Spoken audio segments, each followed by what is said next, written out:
வெளிநாட்டில் போய் அவருக்குன்னு ஒரு இமேஜ் இருக்குது, நம்ம இந்திய அரசாங்கத்துன்னு ஒரு இமேஜ் இருக்குது. இது சென்னையில் நடக்கிற விழா கிடையாது. புரியுங்களா உங்களுக்கு?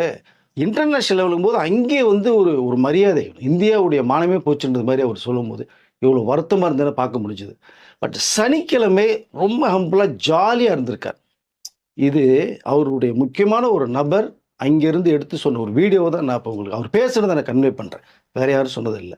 பட் அவர் சனிக்கிழமை அஜித் ரொம்ப ஹம்பிளா நல்லா இருந்தார். ஞாயிற்றுக்கிழமை இந்த சம்பவம் நடந்தது. அஜித் டோட்டலி அப்செட் இது. அவருடைய அஜித் குமார் கார் ரேசிங் டீமுக்கே ஒரு பெனால்ட்டி போடுற அளவுக்கான ஒரு சம்பவம் நடந்துருச்சு. மிகப்பெரிய ஆதங்கத்தை வெளிப்படுத்தினார். 2 நாள் அவர் சரியாக தூக்கம் இல்லை அப்படிங்கிற மாதிரி ஒரு விஷயத்தை கன்வே பண்ணும்போது, நமக்கு அந்த சம்பவத்தை அந்த வீடியோவிலேருந்து அந்த வாக் பண்ணி வரும்போது கூட்டத்தில் சமாளித்து அவர் பேசுகிற விஷயங்களை பார்க்கும்போது ரொம்ப கஷ்டமாக இருந்தது. முக்கியமாக இங்கே அஜித் கோவப்பட்டது கூட கோவப்படலை, அவர் ஆதங்கத்தை வெளிப்படுத்தினான்னு நினைக்கிறேன் நான் இதை.